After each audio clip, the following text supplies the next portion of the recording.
Welcome to the History of Social Change Conversations, looking back, looking forward, where we sit down with experts for an in-depth discussion of an historical event that shaped Canada in important ways. These conversations are integral to our mandate of exploring our unique history through the lens of social change. And they're central to our belief that we cannot fully understand who we are as Canadians without knowing and learning from our past. Today, we're exploring the 75th anniversary of the Canadian Citizenship Act. For some brief background, the Canadian Citizenship Act came into effect on January 1st, 1947, under the government of Prime Minister William Lyon Mackenzie King. Prior to this act, individuals born in Canada and naturalized immigrants were classified as British subjects rather than Canadian citizens. Seen as an important expression of Canada's national identity, the Act allowed residents of Canada to obtain citizenship regardless of their country of origin. To commemorate the anniversary, we are honored to have with us three prominent guests. The Right Honourable Michae Jean was born in Haiti, came to Canada in 1968, and enjoyed a celebrated career as a journalist and news anchor before becoming the 27th Governor-General and Commander-in-Chief of Canada. The Honourable Ratna Omidvar is an independent senator representing Ontario in the Canadian Senate. She came to Canada from Iran in 1981 and is an internationally recognized voice on migration, diversity, and inclusion. Nahid Kazemi was born in Iran too and is an author, illustrator, and multidisciplinary artist, and the winner of the 2022 Governor-General's Literary Awards in Canada. So now we're going to get to some questions. I'm just going to throw out these questions, as I mentioned before. Whoever wants to answer, I'm delighted to hear what you have to say. So what brought you to Canada? What was the experience like for you coming to this country? Does anyone want to explore that question? I can start if you want. Sure. Yes. First, picture this little 10-year-old girl, asylum seeker from Haiti, on a cold, I remember, February night of 1968. My mother, my sister, and I landed at Dorval Airport in Montreal. The daily death threats and constant harassment by the repressive forces of the Duvalier dictatorship in Haiti were such that my parents realized that the whole family had to flee. But like thousands and thousands of others, and as a young child, I had seen too much already. Public executions, a close friend of the family shot by soldiers in broad daylight for all of us to see, our neighbor's house up in flames, the work of armed militiamen under the president's orders, the unforgettable haunting screams of everyone trapped inside. The flames, I remember the flames, I remember the sparks that rained down on the whole neighborhood, including our house, and the panic. The horror also that the next day also spread the smell of burning flesh. And I remember it as if it were yesterday. I also remember the arrest of my father by the repressive police force, the crumpled form of my dad's body dumped in front of our house a few days later, and how he kept falling off his legs, his face disfigured by blows. I remember his clothes and body covered in blood, his own and the blood of his best friend, who died in his arms from the fatal wounds inflicted by his torturers. And my dad was released by miracle, well known as the principal of the best college in Port-au-Prince. Some interceded and he was evacuated by an embassy, but my mother, my sister, and I were left behind. They would not take us. So it was like, run for your life, go, flee, but where? And where to? And as you can imagine, our escape was not a given. And people were saying, go to Canada, the province of Quebec, they speak French, you'll find work. And my father made it to Canada and received political asylum as a refugee. He found a job in Thetford Mines, Quebec as a teacher. He immediately applied for family reunification so we could join him. And getting the documents, though, to leave Haiti was quite a challenge for my mother. I will tell you something that I have not shared widely at all. Yes, our identity documents were altered. Some would say falsified to ensure our safety before we left Haiti. It was a matter of life and death. And I remember the last day in our native land, the day of the uprooting, it is that felt to us like the last judgment. That's how I lived it. The day when the other life was buried, the day we escaped from the usurpers, predators of our land who turned it into a prison. And I can remember again, as if it were yesterday, gathering the only things we could, 4 photographs of our family and a few clothes, and fleeing for our lives. And the day we flew on that plane, we were lucky, unlike all those, boat people, more deprived than we were. But there were cases of people being arrested on board the plane just before takeoff. But we made it. But I remember the fear, how hard hearts were beating as we saw our island, Haiti, disappear under our eyes. Leaving and not knowing if we would ever be back. That's a terrible heartbreak. But our lives were saved. I remember, oh my God, memory, that cold, dark night of February 1968 when we landed in Montreal to join my father. I don't remember the immigration officer's questions at the airport, but I do remember how insistent he was. The suspicion in his voice. We were exhausted, confused. His uniform made me shudder. Was he a new torturer? I remember my mom's eyes and the sweetness of the answers to all the questions, distraught and at the edge of her strength. She wanted to save her children at all costs and return to her daughter's father. I sometimes felt the humiliating burden of the immigration procedures. Again, the doubt, the suspicion, always a suspicion. And we came with nothing but our belief that we could reinvent ourselves in Canada, a land of opportunity where we could rebuild ourselves and maybe succeed. And more importantly, give back. Give back. Thank you. That's beautiful and powerful. Does anyone want to follow that with your own experience on how you came to Canada and what brought you here? I think Madame Jean's story resonates with all of us because we have similar stories, different trajectories, maybe slightly different narratives, but the reality of sudden displacement, I think I'm really anxious to hear Nahid's story, but I'm pretty sure it follows the same trajectory. Since you started off on citizenship, Elisa, let me sort of start with citizenship. Sure. I have had the distinct pleasure of being a citizen of 3 countries. I was born in India. I married into Iranian citizenship. And then I had to strive and work hard for the Canadian citizenship. And I value my experiences in India and Iran, and I draw on them. But frankly, it's Canadian citizenship that defines me. It's my identity. I was not 10 years old. I was 30 years old. We had a small child. My partner and I lived in Iran. We were middle-class people. 1978, the revolution happened. We didn't think the revolution would touch us. This is the fallacy of most people. They think that what is going around them will not touch them until one day it touched us with a ferocity that we had to pack our bags and leave almost immediately. That was very traumatic.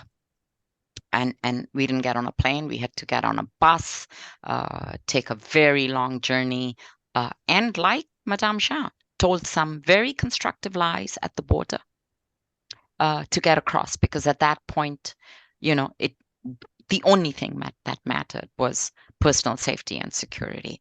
And we did get across from Turkey into Iran. We found temporary respite in Germany, at that time, West Germany. And almost, I think, 3 days into our arrival, we traveled to Bonn to apply for immigration to Canada, because we were Iranians, Nobody wanted Iranians right after the U.S. embassy had been stormed by Iranian students. We were, uniquely unpopular in the world. And within 3 days of that application, we got a rejection. Within 3 days. And then we did what I advise other people to do. You have to dig deep into your social capital and connect with people who know other people. And through that route, we were able to get to the then Attorney General of Canada, Bob Kaplan, who opened our file again and found, to his amazement and consternation, I can imagine, that the Canadian diplomats in Bonn at that time had assessed my husband's conscription period in the Iranian military, which by law every male Canadian must do, as some kind of, he's a terrorist or whatever they thought. And then because we knew people who knew people who knew people in high places, we were granted immigration. And I am incredibly grateful for that opportunity. But I tell the story to every minister of immigration. I say, I am here accidentally. I had no idea, like I'm sure Nahid as well.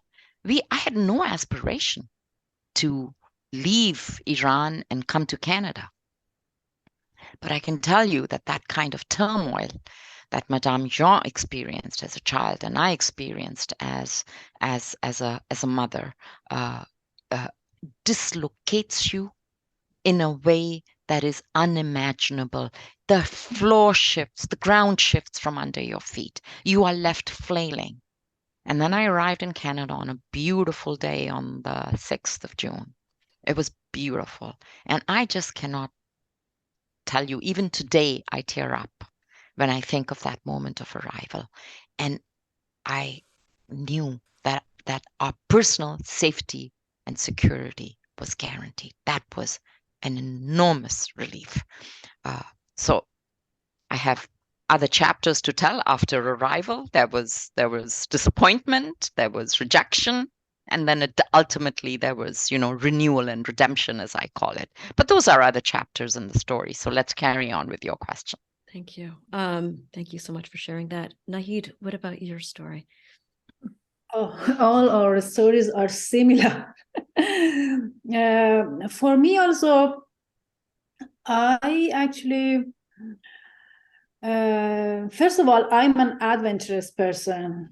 I wanted to know how it is, how it's like working and living in a free country who everybody are equal, how it's like working and living in a multicultural country.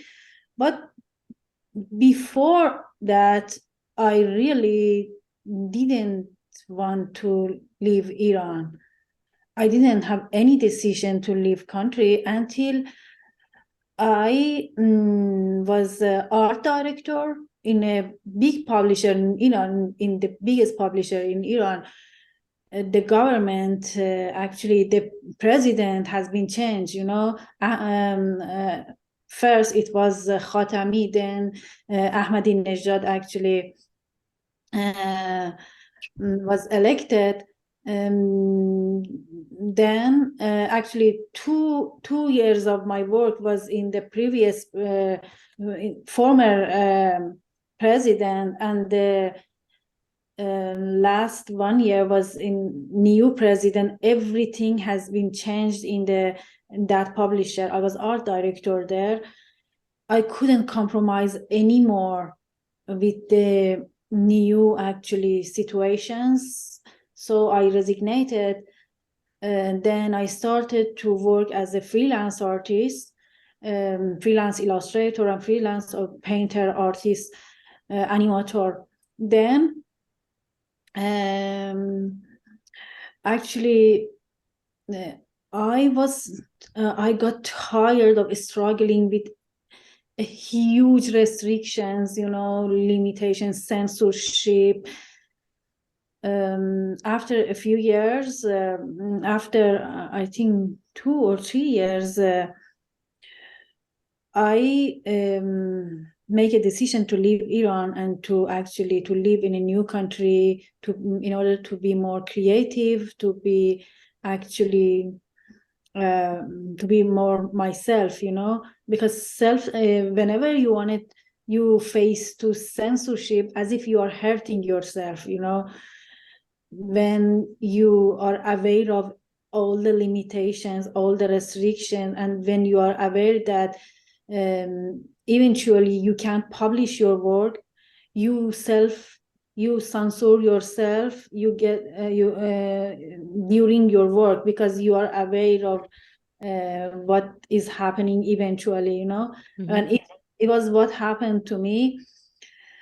So I decided to leave country. In 2010, I applied for Canada, but the war at the time, I was we Iranians should have go to Damascus, Syria for our applications. Oh, okay. As soon as I applied, the war in Syria has been started. So I waited 4 years for Canadian immigration, and eventually I could land in 2014.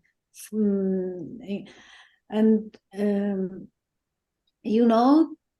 I don't remember. I never forget the night that I arrived in Montreal at the middle of actually at 2 a.m. I arrived in Montreal, and I never forget the smell of the city.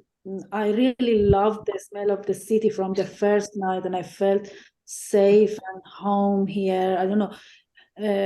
Even before Canada, for a while, I went to Paris, but I didn't have this feeling there. So, but when I arrived in Montreal was, even from the first days, I felt home here.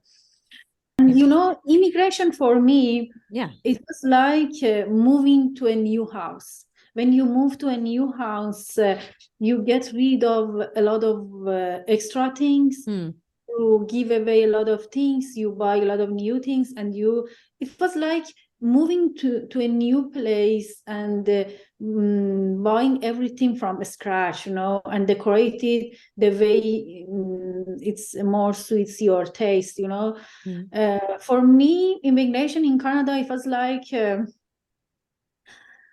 actually building a new lifestyle suit my jobs, which is the most important of who I am. Beautiful. Thank you so much. All these stories are so powerful. I'm curious, when we talk about Canada, like you chose Canada for a variety of reasons. From your personal experience, or others that you know of, because a lot of you have worked with newcomers.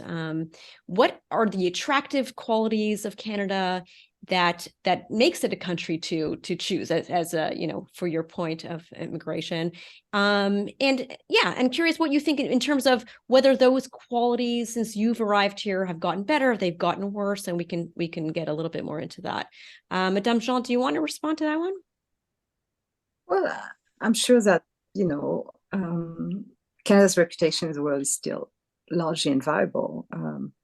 Of course, the country's possibilities around employment for immigrants, it's getting more difficult right now.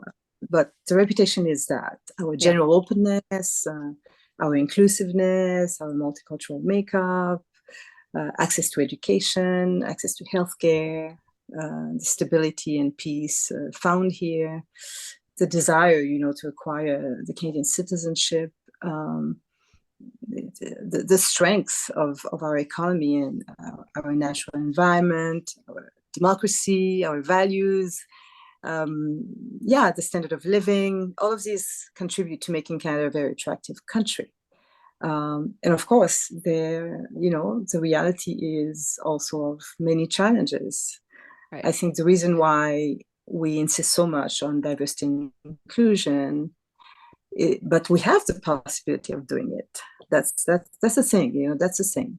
The strength of Canada is that we don't shy away from, difficulties and challenges. We address them, we mobilize, we can tackle them, we can speak freely about them. I don't know what Senator Omidvar thinks, but as a senator, she's into that work also. She is addressing issues, in our country and presenting them also to lawmakers.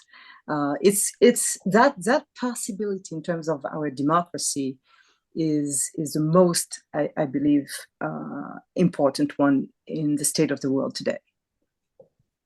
okay. So I agree with everything Madame Jean has said, but I think there's something that is particularly important about Canada. Just look at the three of us on this panel. Mm-hmm. What we have accomplished as immigrants, as people of color, a former governor general, a senator, and an award-winning writer, sort of the narratives of success are prevalent in our national narrative, whether you look at politics or business or the corporate world or the academic world, or scientists or those who develop patents and those who are in tech. We are a country where diversity has risen to some extent to the top, and we showcase this with a huge amount of pride. This is not to say that we don't have problems, and we do, and I'd like at some point to get to the problems. Yes. But I think when the world looks at Canada, they see a society where, it doesn't matter where you came from, largely. It doesn't matter who you are, largely. You can stand side by side with those who came 150 years ago and be part of building this terrific nation. So I think that's something you don't have anywhere else. Mm-hmm. Thank you. Nahi, did you want to add anything to that? Yeah, I think I agree with whatever all you have said. I agree really. And I just want to add that I remember one time one of my Canadian friends told me we are all immigrants. We've arrived earlier than you. Yeah, that's what I thought about Canada, and I experienced it. Canada, as you said, Canada has seen as a place of opportunity, peace, for most immigrants. When I see myself, when I arrived in this country, the first night, I didn't know I have any future in this new country. I didn't know language that much, not English nor French. I knew language. I had studied English and French in Iran, but I hadn't used it. I started my job here from scratch. As Senator said, if we look at all these three a person from different actually part of this earth, so I think it's the quality of the country that helped us to get to this point. Thank you. And now let's look at the challenges, as the senator has been inquiring. I think it's a very important thing to look at. It's great to look at the strengths and great to look at what's positive, but we definitely have to explore and understand what are the challenges and how we can rise above them. I mean, that's always been a big part of these conversations. So, what are the challenges, and can I pull in the fifth question into this? How does law and public policy affect that experience? I mean, I'm thinking that it's related to the challenges, but it doesn't have to be. But let's get to the challenges. Senator, would you like to address the challenges that you see? Sure. I think it's important to recognize that there are challenges.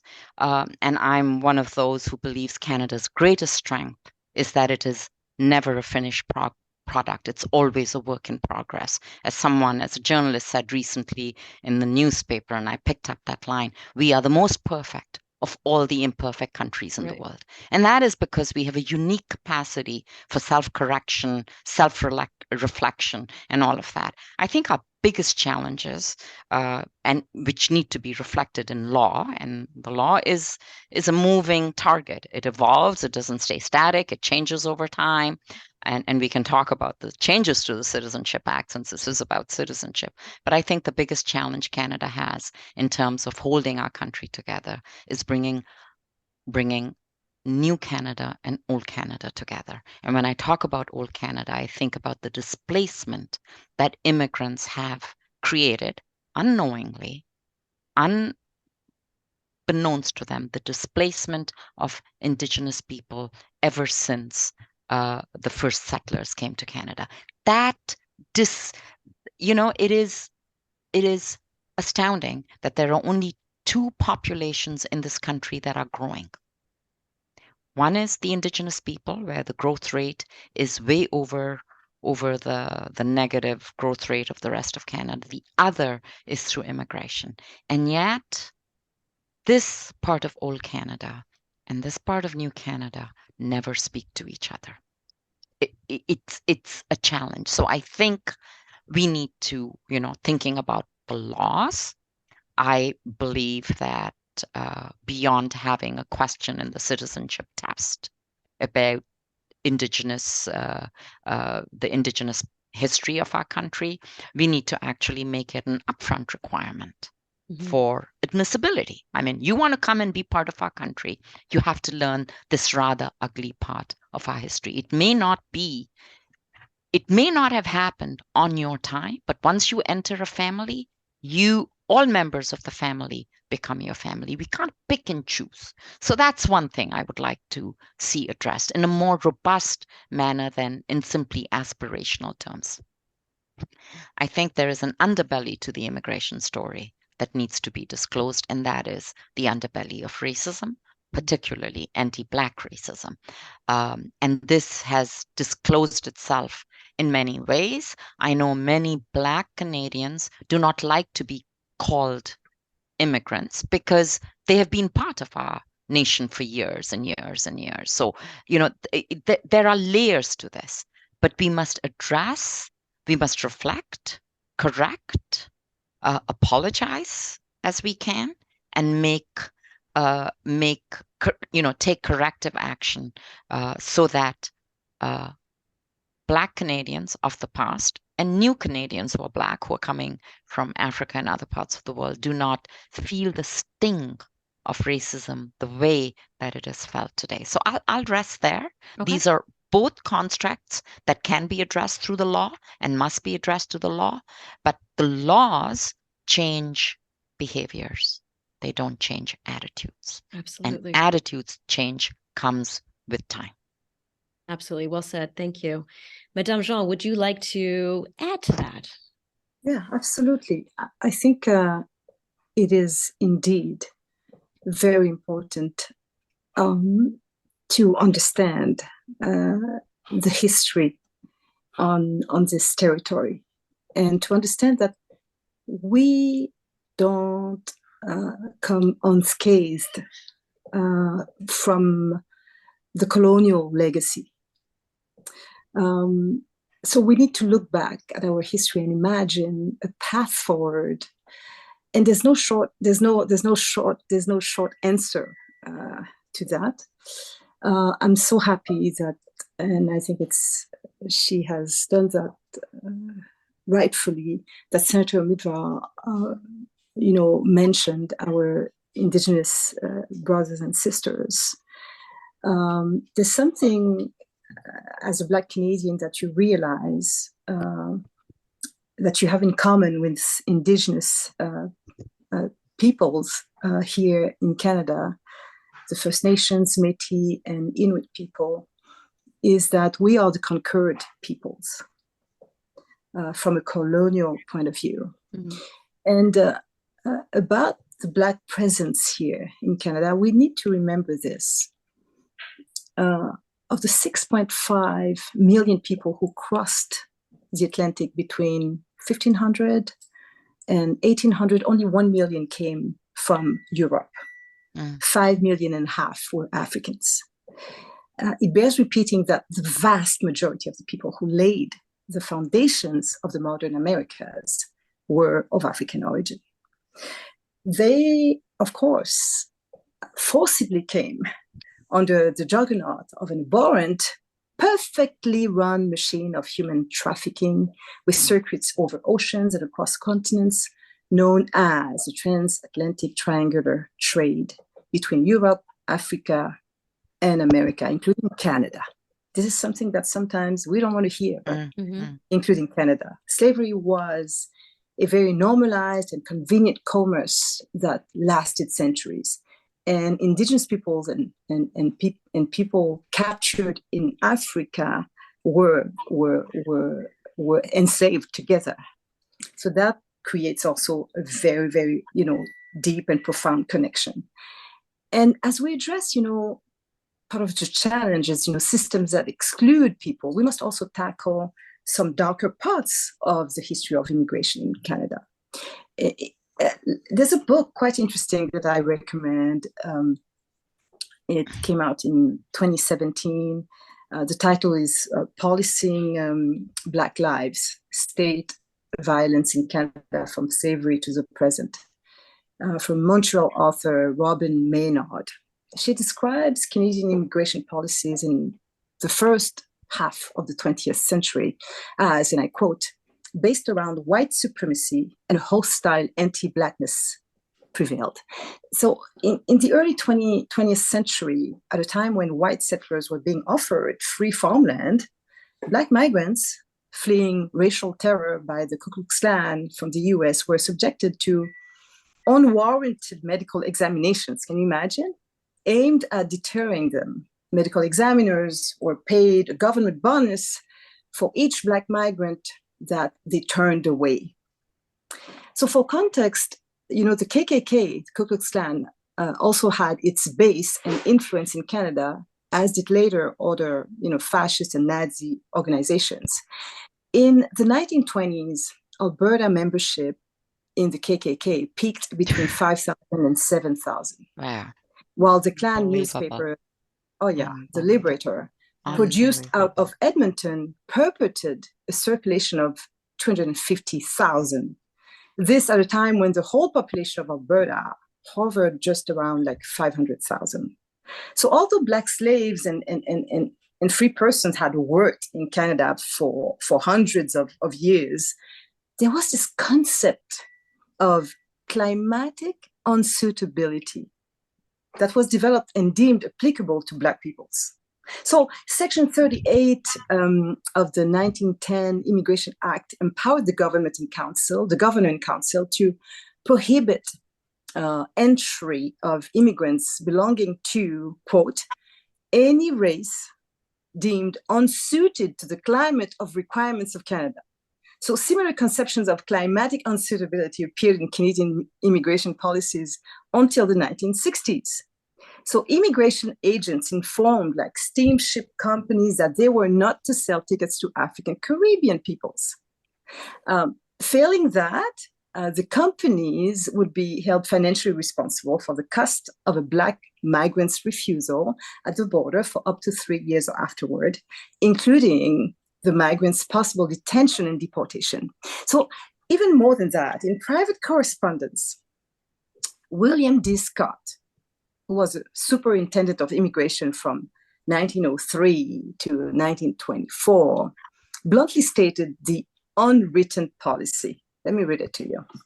Africans here, Black people, no matter where they come from, are not among the races sought, and hence Africans, no matter what country they come from, are in common with the uninvited races not admitted to Canada. So the informal policy was pretty effective.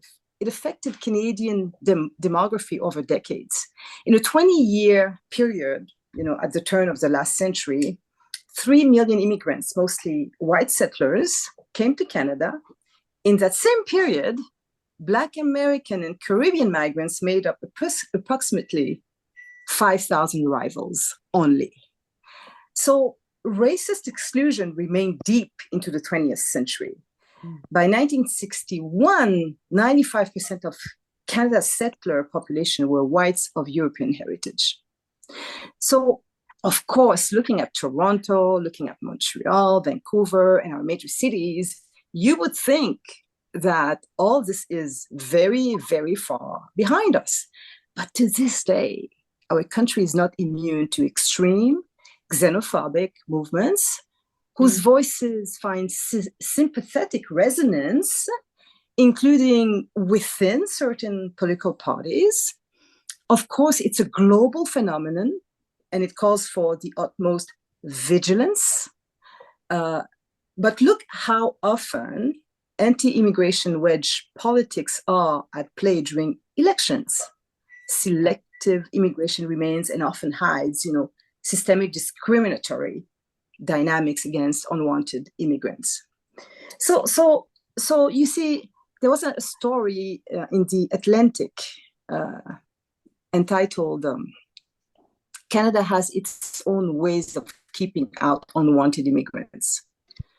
And it does. It has investigated, our immigration policies. And what it reports is frightening.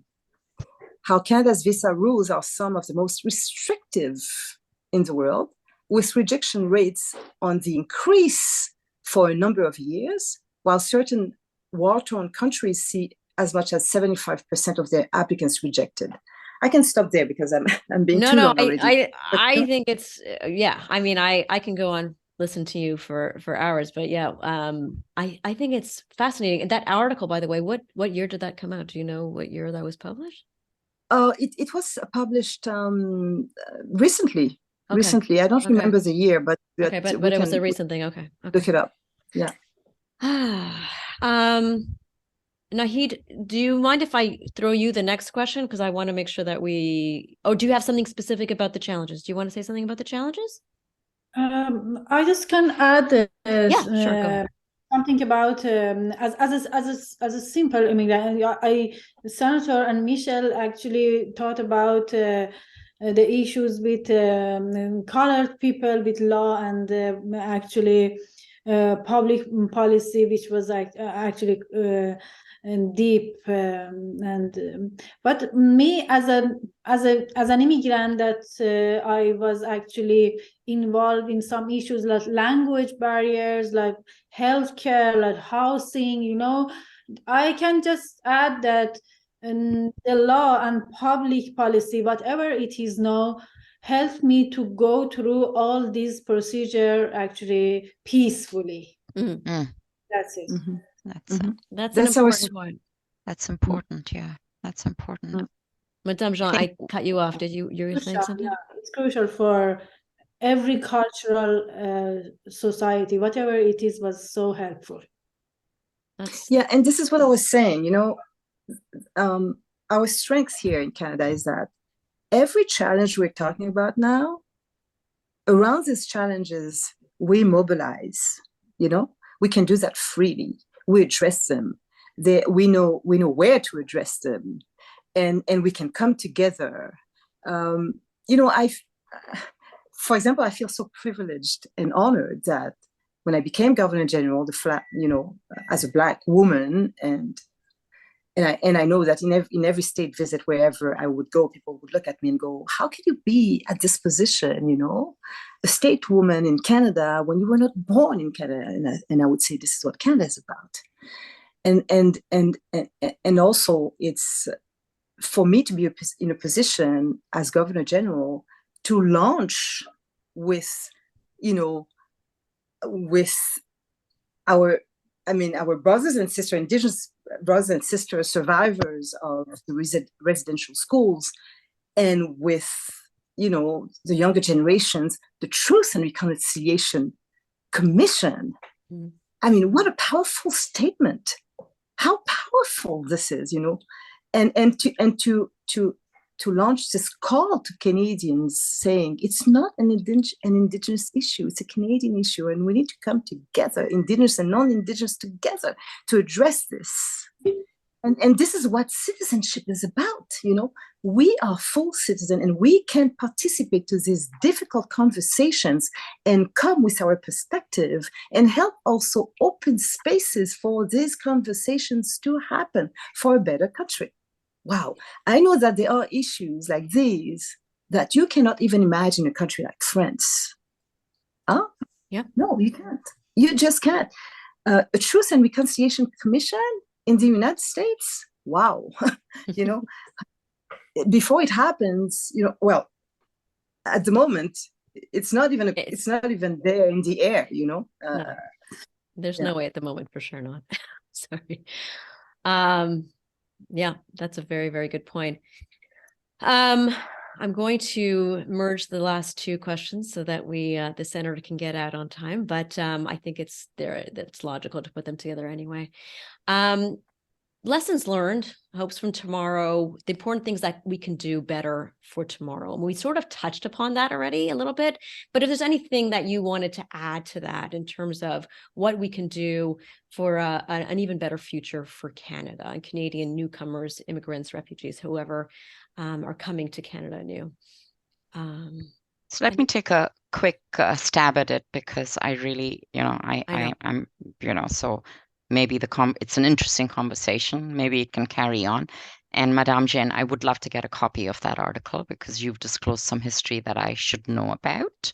But beyond, what we need to address and what we need to do better, I think it's important to understand that Canada must continue to reflect and self-correct, whether it is through the law or policy or even attitudes. On a more practical note, and coming back to citizenship, I think that we should take the meaning of citizenship beyond its current transactional nature. I know it's aspirational, we celebrate it better with ceremonies, but when you ask an immigrant, what does it really mean? Most of the time they will say to you, I can travel. I can go freely everywhere. And I think we need to measure citizenship by engagement. And I know from experience, and I bet Nahid and Madame Jean know this from experience too, that immigration is a national construct, but integration is uniquely local. It is local. What happens in the library, what happens in the school, what happens on the soccer field, that is the glue that holds us together. And I would like to see a much more robust engagement of new immigrants and local communities, engineered through laws, through social capital. I love the idea of sports clubs, because immigrants play in the field with their children. I know this from experience. When my daughter was playing in the field, I learned how to make this awful Canadian culinary confection called peanut butter and jelly sandwiches. I said, how do people eat this horrible stuff? But that was the glue. That was the first step of my integration. And I always hark back to the experiences that made me who I am today. And it started locally. Yeah. Thank you. Thank you for that. Peanut butter and jelly sandwich, something I used to have every single day. So I'm glad you enjoy the Canadian experience. Madame Jean, do you want to add to that before we get to Nahid? Your question was about lessons learned, right? And our hopes for tomorrow. And Senator Omidvar raised mobility. What people enjoy when we come here is that we can travel, the mobility. And so let's talk about that. it's crucial to any person living in the world to have this freedom, and it's even mentioned in the UN Charter of Human Rights as a fundamental freedom. And so how can we justify that we from the North have all the mobility we want, while those from the South with the same needs and motivations and aspirations are systematically blocked? It's a fact, it's real. Could it be suspicion? Could it be doubt? Could it be, again, is it possible that the absence of people also from diversity within the ranks of immigration and citizenship narrow the field of understanding? Because, I've worked at Immigration Canada like years ago. I was young, and this is the first thing I noticed. Yeah. There were so many few of us. We were invisible. Is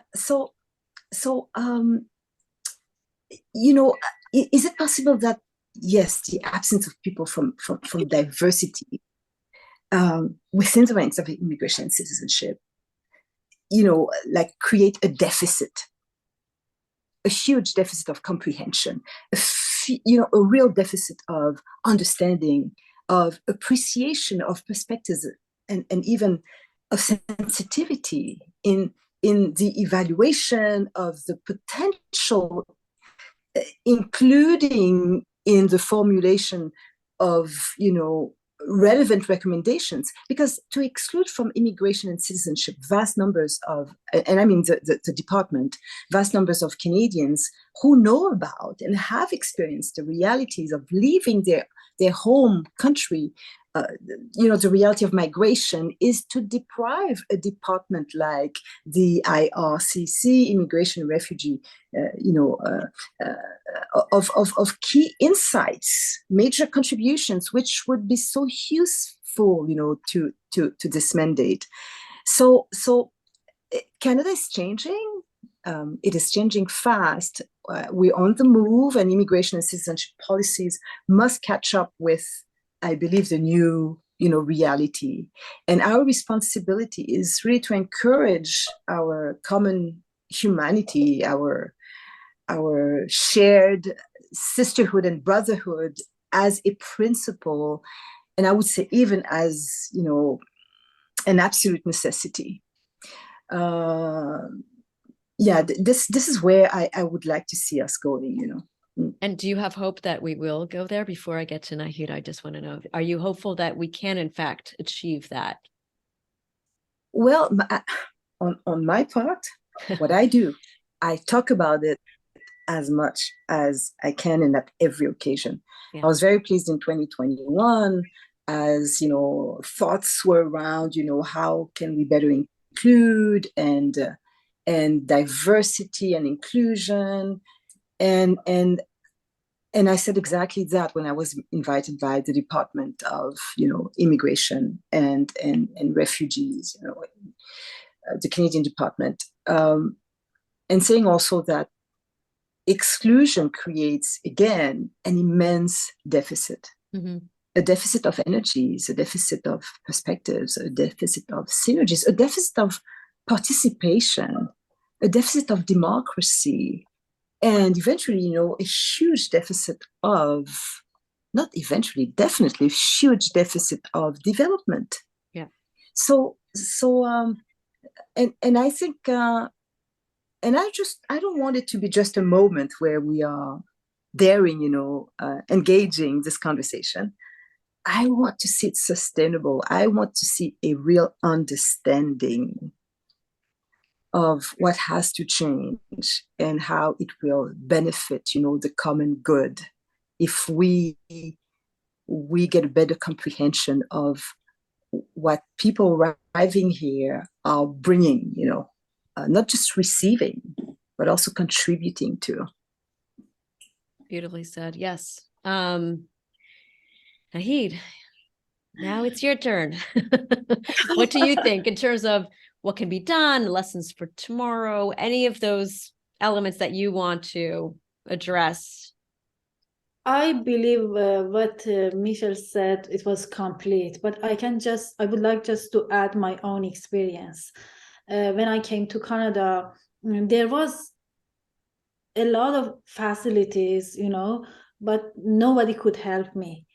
I could discover my path through a lot of research. And first of all, I was lucky that I arrived in a warm, friendly Iranian community here. And for most of simple things like housing, like all other things that an immigrant needs, my friends helped me a lot. But in terms of my actually path, and in terms of what I was looking for and what I had immigrated for, nobody could help me. And there were a lot of actually facilities in Montreal, but I couldn't use none of them. So I started my own actually way of research. The first 1 year, I remember most of them passed in the library in Grande Bibliothèque Section de Jeunesse, and I was just trying to understand Canadian literature, Canadian illustration, Canadian art, and I was just after then I could actually open my ways, actually find my ways through a lot of creativity and through actually making a lot of actually connections, communications. After a few years, when I was almost actually successful in my job and my work, and I could eventually find my way, I realized that we had an expression in Iran that we say, you could eat easy, not actually turn your hand like this. I realized that I turned my hand to eat a snack. Right. So, yeah. So since then, and I realized that there were a lot of shortcuts that I didn't know and I wasn't aware of, and nobody was aware of them, and I could do from the first, then, because I in my own country, I was a successful person. I have been published almost 55 picture books when I arrived to Canada, and then I continued here, but I started here from scratch, but I didn't know anything about Canadian publishing industry, anything about Canadian authors, illustrators, publishers, nothing. I found everything here, but after a few years, when I published a few books, my work, and and I could find the right people for my job, I could collaborate with amazing authors, amazing artists, I realized that there were a lot of shortcuts that I wasn't aware of and nobody was aware of. But since then, whenever I actually saw someone like myself in my field, I told them what is the shortcuts and what you should do and what is the right way and the best way to go through all of this, So I believe that it matters that professionals speak about their shortcuts, it helps to others a lot. It helps to some professionals a lot. There are a lot of facilities for everybody, but for some people, some special people, there is nothing to help them. Right. And you helped yourself, but it would be great if someone had given you those shortcuts, so to speak, when you got here, so that you would have gotten there much quicker, Exactly. I'm sure. And yet here you are, award-winning, and despite the fact that you came and knowing nothing, and so all extra kudos to you, congratulations to you for all that you've accomplished, for someone who taught themselves how to figure it all out. So I think that's extra special. And like the senator had said before, I mean, look at the panel. Everyone came as immigrants to this country and achieved tremendously, and it's just something to really be proud of. And whether it's personal to the way you all fought hard to make it for yourselves, or Canada gave you those opportunities. I think it's a bit of a mix, a bit of everything together. I don't know if Madame Jean, you would agree with that estimation, but as a sort of a closing thought, I think that there's a bit of work to do, but also things to appreciate, and with the country that has become your.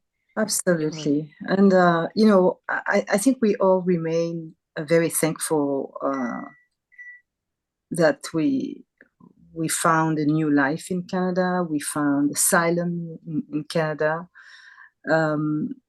through our exile, for those who were forced to exile. We found relative safety and the priceless gift, it's so precious, of a new life. And at the same time, I think we are contributing to Canada in bringing also even more awareness about the challenges as we speak about them. Yes. I know that, when I speak about systemic racial discrimination, how devastating it is in our country. I've received, I speak about it openly, and my foundation, the Michae Jean Foundation, just, organized a few summits on the matter. The most recent one was in Halifax, the National Black Canadian Summit. And it was like from a Black perspective and a Black experience, the idea was to invite all Canadians, because it has to be a shared responsibility, to examine the issues, to address them, and at the same time to look at shared solutions to the problems. But I had some people writing to me and saying, "You are betraying Canada when you present us as a racist country." And I said, "No, I'm not presenting the country as a racist one. I'm talking about our shared responsibility to address racism in our society, because it is plaguing the world." Yeah. It's, but we as Canadians, we have this capacity of coming together. And it was amazing to see people from all sectors, all walks of life, responding to the call coming from Black communities, thanks to that platform of the summit.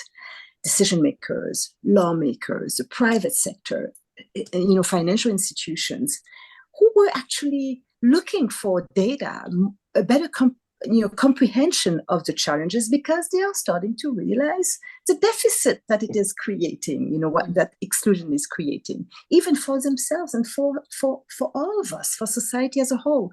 So that gives me hope. That gives me a lot of hope. And I cannot encourage this enough. I'm proud when I see that. That's great. Thank you so much. And that's actually a beautiful way to end the conversation. Since we are over time already, I apologize for that. But that was that was just a beautiful way to sort of come to a sort of a conclusion of sorts, a hopeful conclusion, which is important. But at the same time, we need to address the challenges. I mean, it doesn't undermine what we have, and doesn't undermine a hopeful intent, but of course we're not perfect. So all right, thank you. I appreciate so much you taking the time.